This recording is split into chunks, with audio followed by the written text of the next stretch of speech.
नमस्कार, मैं हूं पूजा सिंह और आप देख रहे हैं हमारा ये खास बुलेटिन। चलिए बुलेटिन की शुरुआत करेंगे आज की कुछ खास बड़ी खबरों के साथ। झारखंड की राजधानी के सबसे प्रभावशाली और करिश्माई नेताओं ने शुमार दिशोम गुरु शिबू सोरेन ने 81 वर्ष की उम्र में ही लंबी बीमारी के बाद निधन हो गया। उन्होंने दिल्ली के सर गंगाराम अस्पताल में अंतिम सांस ली। उनके निधन की खबर से पूरे राज्य और देश में शोक की लहर दौड़ गई है।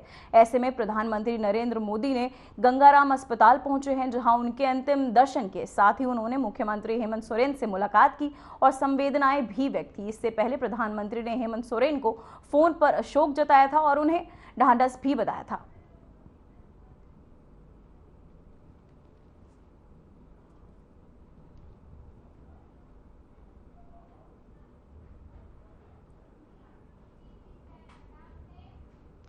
तो वही देश भर की राजनीति में शोक की लहर दौड़ गई है, जहां लोकसभा अध्यक्ष ओम बिरला की अस्पताल पहुंचे और शोक संतप्त परिजनों से मुलाकात कर श्रद्धांजलि अर्पित की। वहीं आपको बता दें कि दशकों तक आदिवासी अधिकारियों की लड़ाई को आवाज देने वाले शिबू सोरेन का जाना न सिर्फ झारखंड बल्कि भारतीय राजनीति के एक युग का अंत माना जा रहा है। गुरुजी के नाम से लोकप्रिय शिबू सोरेन ने जिस तरह राज्य की राजनीति को आकार दिया, वो आने वाली पीढ़ियों के लिए मिसाल रहेगा।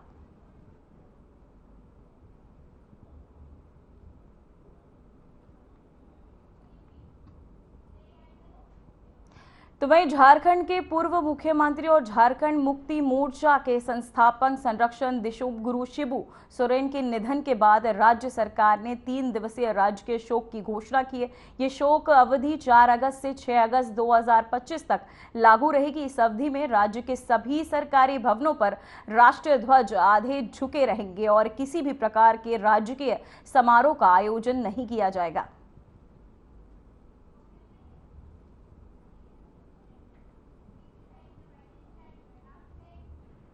तो वहीं झारखंड की राजनीति में भीष्म पितामह और आदिवासी समाज के सशक्त स्वर शिबू सोरेन के निधन पर पूरे देश में शोक की लहर है। दिल्ली से झारखंड तक भावुक माहौल है। वहीं झारखंड के मुख्यमंत्री हेमंत सोरेन ने दिल्ली में मीडिया से बातचीत में अपने पिता और दिशोम गुरु के निधन को एक अपूर्णीय क्षति बताया है। हेमंत सोरेन ने कहा कि आज एक बेहद ममताहत और अपकड़ने वाला दिन है, जहां आपको बता दें देश के आदिवासी समाज के नायक, जिनको दिशोम गुरु के नाम से भी जाना जाता था, आज हमारे बीच नहीं रहे। वो काफी समय से बीमार चल रहे थे, लेकिन अंतिम क्षण तक उन्होंने संघर्ष नहीं छोड़ा। मर्माहत करने वाला दिन है। देश के आदिवासी के नायक, जिनको दिशोम गुरु के नाम से भी जानते थे, आज शिबू सोरेन जी हम लोग के बीच में नहीं रहे। आज सुबह सुबह इनका निधन हुआ। लगभग 8 बजे। काफी लंबे समय से वो बीमार चल रहे थे। कई बार स्वास्थ्य में अच्छी सुधार देखने को मिला, कई बार हालात खराब होने की भी स्थिति बनी। आखिरी वक्त तक उन्होंने संघर्ष किया। अंतोगत्वा आज इनका निधन हुआ।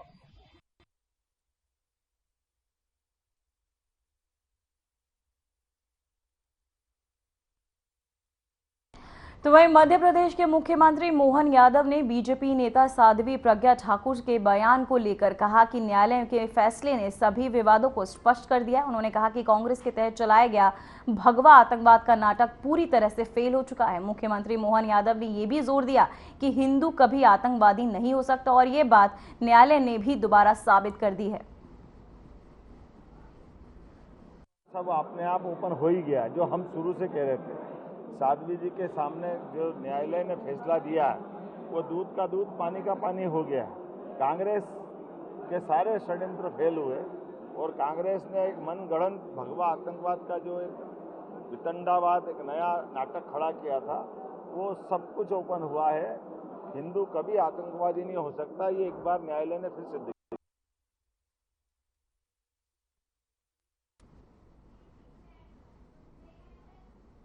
तो वहीं हरियाणा में बजट घोषणाओं को जमीनी स्तर पर उतारने की कवायद तेज हो गई है। चंडीगढ़ के मुख्यमंत्री नायब सिंह सैनी की अध्यक्षता में एक अहम बैठक आयोजित की गई, जिसमें बजट में की गई घोषणाओं की प्रगति और असम आपको बता दें अमल पर विस्तार से चर्चा हुई। साथ ही बैठक का मकसद था कि सुनिश्चित करना कि बजट में जो भी वादे किए जाए, चाहे वो बुनियादी ढांचे से जुड़ी परियोजनाएं हो, शिक्षा स्वास्थ्य क्षेत्र की योजनाएं हो या फिर ग्रामीण विकास से जुड़ी घोषणाएं, उन्हें तय समय सीमा पर लागू किया जाए।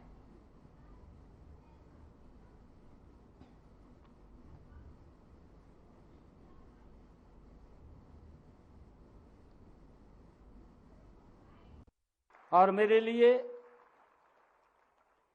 लिए ये अत्यंत हर्ष का विषय है कि आज आप सब माता मनसा देवी के चरणों में पंचकुला की इस पावन धरती पर हम सब जरूरतमंद परिवारों के अपने घर के सपने को पूरा करने के लिए आज हम सब एकत्र हुए हैं।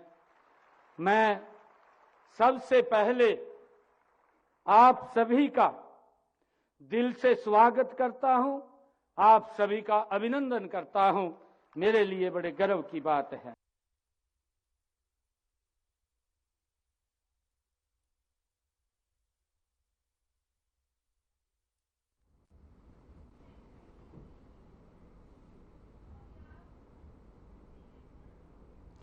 तो वहीं पंचकुला में मुख्यमंत्री नायब सिंह सैनी ने मुख्यमंत्री ग्रामीण आवास योजना के लाभार्थियों को उनके अपने घरों में अलॉटमेंट लेटर सौंपे। ये इस खास मौके पर सीएम सैनी ने लोगों के साथ न सिर्फ बातचीत की बल्कि उनके साथ सेल्फी भी ली। माता मनसा देवी की पावन धरती से जब सीएम ने जरूरतमंद परिवारों को घर की सौगात दी तो वहां मौजूद हर चेहरा खुशी से खिल उठा। इस खास मौके पर सीएम ने क्या कुछ कहा, सुनिए।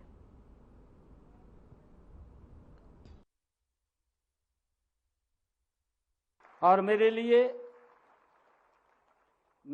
ये अत्यंत हर्ष का विषय है कि आज आप सब माता मनसा देवी के चरणों में पंचकुला की इस पावन धरती पर हम सब जरूरतमंद परिवारों के अपने घर के सपने को पूरा करने के लिए आज हम सब एकत्र हुए हैं। मैं सबसे पहले आप सभी का दिल से स्वागत करता हूं, आप सभी का अभिनंदन करता हूं। मेरे लिए बड़े गर्व की बात है। तो वहीं आज चतुर्थ श्रावण सोमवार के पावन अवसर पर छत्तीसगढ़ के मुख्यमंत्री विष्णुदेव साय ने प्रदेश वासियों को हार्दिक शुभकामनाएं भी दी। उन्होंने भगवान भोलेनाथ से सभी के जीवन में सुख समृद्धि और शांति की कामना भी की है। मुख्यमंत्री ने अपने संदेश में कहा कि श्रावण मास विशेष रूप से सोमवार का दिन भगवान शिव की आराधना का महत्वपूर्ण अवसर होता है। ये दिन श्रद्धा, भक्ति और आत्मिक ऊर्जा से भर देता है।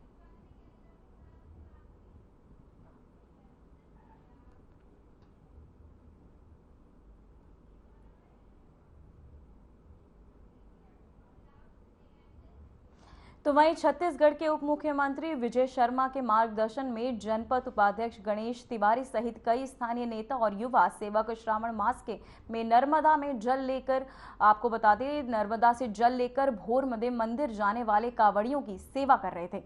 वहीं कवर्धा जिले के ग्राम पौड़ी में लगभग 50 कांवड़ियों के लिए विश्राम और जलपान की व्यवस्था भी की गई है, जिससे श्रद्धालुओं को राहत मिल रही है।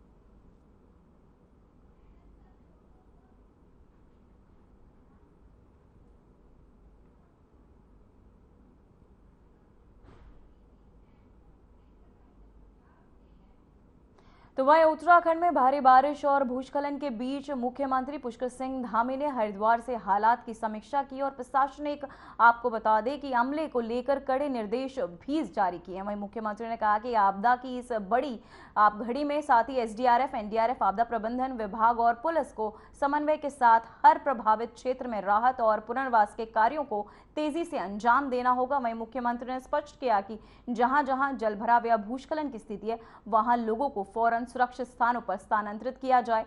बिजली, पानी, सड़कों जैसी मूलभूत सुविधाओं को प्राथमिकता के आधार पर बहाल किया जाए। साथ ही जरूरतमंद लोगों को हर संभव मदद पहुंचाई जाए।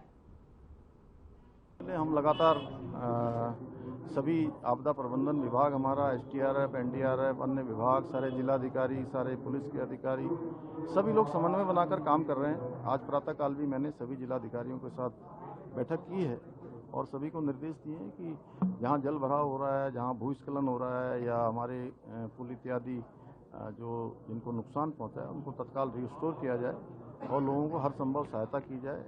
जहां पर नदी के किनारे, नालों के किनारे जहां जल स्तर बढ़ रहा है, जहां लोगों को शिफ्ट करने की आवश्यकता है उनको शिफ्ट किया जाए। बिजली, पानी, अन्य प्रकार की जो सड़क, इन सभी व्यवस्थाओं को तत्काल दुरुस्त किया जाए, तत्काल बनाया जाए। रिस्पांस टाइम कम से कम हो, इसकी लगातार जो है समीक्षा होती रहे, ऐसे निर्देश सभी को दिए हैं। मैं स्वयं भी इसको कर रहा हूँ।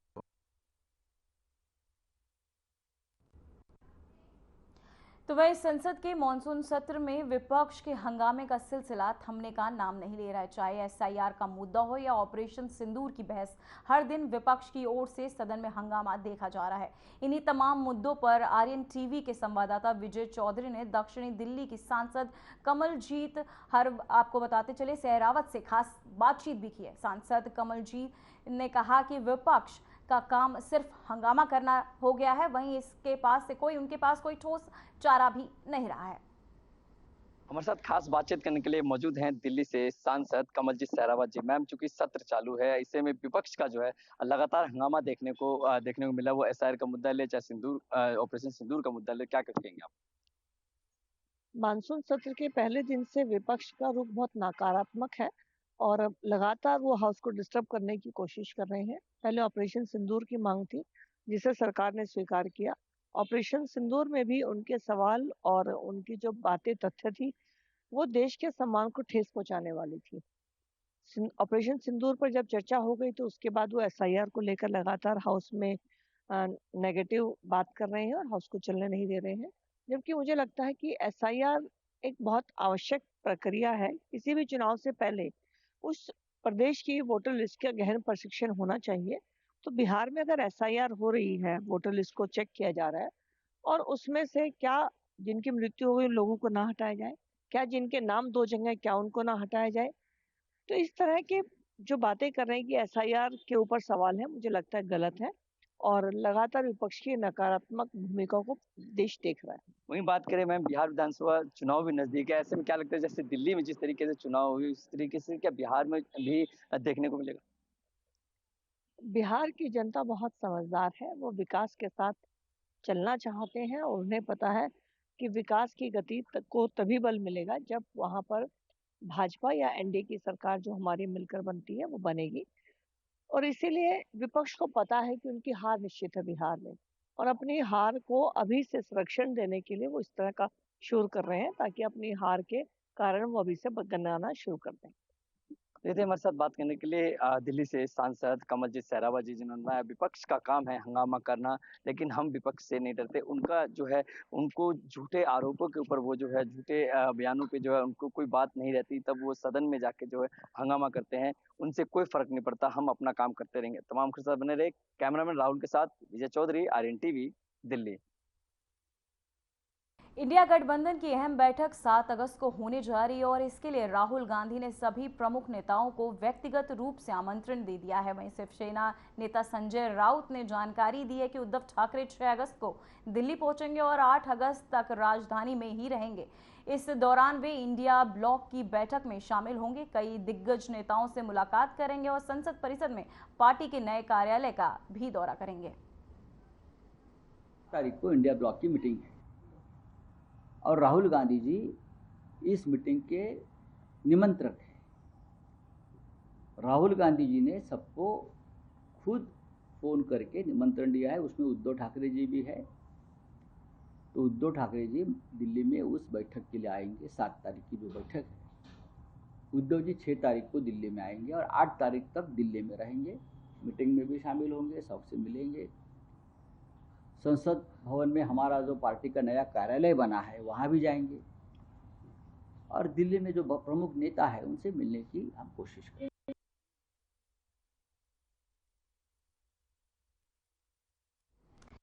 बिहार की राजनीति में इन दिनों हर रोज कुछ ना कुछ गरमा रहा है, लेकिन अब बारी है एक बड़े आरोप की, जिसने सीधे विपक्ष के सबसे बड़े चेहरे को कटघरे में खड़ा कर दिया है। दो वोटर आईडी कार्ड रखने के आरोप में पूर्व मुख्यमंत्री तेजस्वी यादव की मुश्किलें में डाल दिया गया है। वहीं चुनाव आयोग ने नोटिस भी जारी कर जवाब तलब किया है और अब इस पूरे मामले पर सियासी बयानबाजी से लेकर कानूनी कार्यवाही तक की जमीनी तैयारी होती दिख रही है। देखिए इस पर हमारी ये रिपोर्ट। बिहार की राजनीति एसआईआर के चलते लगातार चर्चा में बनी हुई है और तेजस्वी यादव इसको लेकर पूर्ण रूप से हमलावर नजर आ रहे हैं। ऐसे में आरजेडी नेता, बिहार के पूर्व उप मुख्यमंत्री और विपक्ष का प्रमुख चेहरा तेजस्वी यादव के खिलाफ आरोप सामने आया है। उसने उनकी छवि पर सवाल खड़े कर दिए हैं। मामला सिर्फ एक आरोप का नहीं बल्कि एक गंभीर चुनावी अपराध से जुड़ा है। पटना के दीघा थाने में वकील राजीव रंजन की ओर से दी गई शिकायत के मुताबिक तेजस्वी यादव के पास 2 अलग अलग मतदाता पहचान पत्र यानी कि वोटर आईडी कार्ड हैं। शिकायत में ये भी कहा गया है कि इन दोनों कार्डों पर अलग अलग ईपीआईसी नंबर है, जो सीधे तौर पर नियमों का उल्लंघन है। दीघा विधानसभा क्षेत्र से मतदाता के तौर पर पंजीकृत तेजस्वी पर दोहरी पहचान का यह आरोप सीधे तौर पर जन प्रतिनिधित्व कानून के उल्लंघन के तहत आता है और यही वजह है कि पुलिस ने इस शिकायत को महज कागजी नहीं माना बल्कि इस पर एक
आकर झूठ बोलेंगे और भ्रम फैलाएंगे तो संस्थान उन पर कानूनी कार्रवाई जरूर करेगा। गिरिराज सिंह का यह बयान सीधे चुनाव आयोग के संज्ञान में आए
रिपोर्ट RNTV।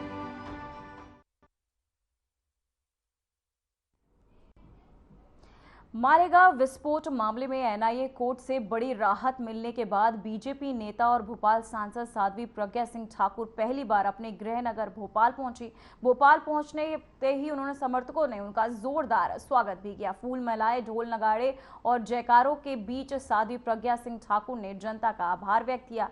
आपको बता दें कि एनआईए की विपक्ष अब साथ ही विशेष अदालत से ही हाल ही में उन्हें बहुचर्चित मामले में साध्वी प्रज्ञा सहित सभी आरोपियों को सबूतों के अभाव में बरी कर दिया गया था। भोपाल पहुंचने के बाद मीडिया से बात करते हुए साध्वी प्रज्ञा ने इस फैसले को सत्य की जीत बताया। आइए समझते हैं क्या है पूरा मामला।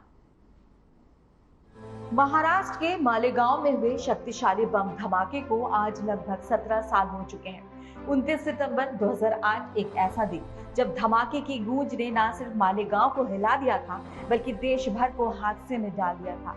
इस विस्फोट में 6 लोगों की मौत हुई थी और 100 लोग से ज्यादा घायल हुए थे।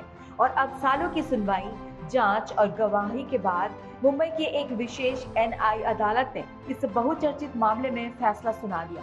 अदालत ने सभी 7 आरोपियों को बरी कर दिया, जिनमें प्रमुख नाम है पूर्व बीजेपी सांसद साध्वी प्रज्ञा सिंह ठाकुर और भारतीय सेना के पूर्व अधिकारी लेफ्टिनेंट कर्नल प्रसाद श्रीकांत पुरोहित।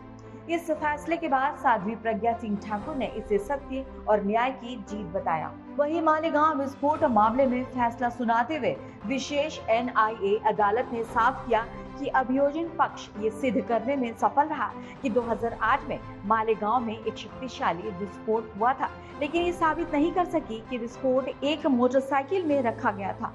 अदालत ने कहा कि विस्फोट में आरडीएक्स का इस्तेमाल हुआ, लेकिन ना तो इसका कोई प्रत्यक्ष प्रमाण था कि ये विस्फोटक लेफ्टिनेंट कर्नल प्रसाद पुरोहित के आवाज से जुड़ा था और ना ही कोई सबूत था।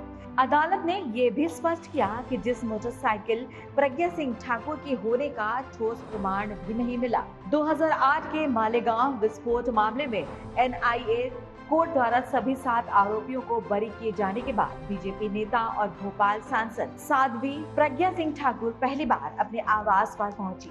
भोपाल पहुंचते ही उनका जोरदार स्वागत किया गया। समर्थकों ने फूल मालाएं पहनाई, जयकारे लगाए और ढोल नगाड़ों के साथ साध्वी का अभिनंदन किया। साध्वी प्रज्ञा ने मीडिया से बात करते हुए कहा कि वर्षों से उन्हें इस न्याय के इंतजार में तप किया है।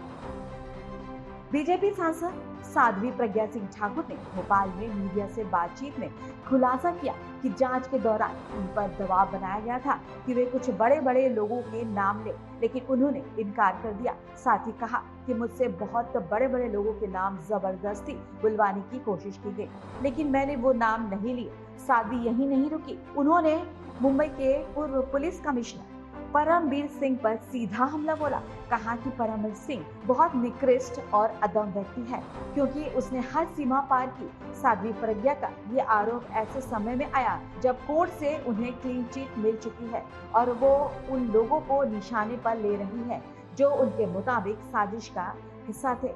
मुझसे बहुत बड़े बड़े लोगों के नाम जबरदस्ती बोलने के लिए कहा उन्होंने। मैंने वो नाम नहीं बोले, उनके अनुसार मैंने काम नहीं किया, इसलिए उन्होंने मुझे प्रताड़ित किया। और उन नामों में विशेष तौर पर माननीय भागवत जी का नाम, राम माधव जी का नाम, हमारे माननीय मोदी जी का नाम, योगी जी का नाम, माननीय इंद्रेश जी का नाम और तमाम वो नेता जो बड़े बड़े नेता हैं उन लोगों के नाम लेने के लिए कहा कि उन्होंने कहा और हमने ऐसा किया, ये बोलो। मैंने उनकी बात को नहीं सुना और ना ही माना, इसलिए उन्होंने मुझे प्रताड़ित किया। मैंने बार बार ये कहा है, बहुत ही निकृष्ट, बहुत ही अदम व्यक्ति है परमबीर सिंह, क्योंकि उसने हर सीमा पार की है, हर कानून को तोड़ा है और कानून से बाहर जाकर के उसने मुझे प्रताड़नाएं दी हैं। अकेले परमबीर सिंह ने नहीं, पूरे एटीएस के अधिकारियों ने प्रताड़ित किया है, पुरुषों ने प्रताड़ित किया है, हर कानून को तोड़ा है। उन्होंने मुझे गैर कानूनी 13 दिन तक रखा और 11 दिन की कस्टडी। इस प्रकार से मैं 24 दिनों तक पुलिस कस्टडी में रही और प्रताड़नाएं झेलती रही एटीएस की।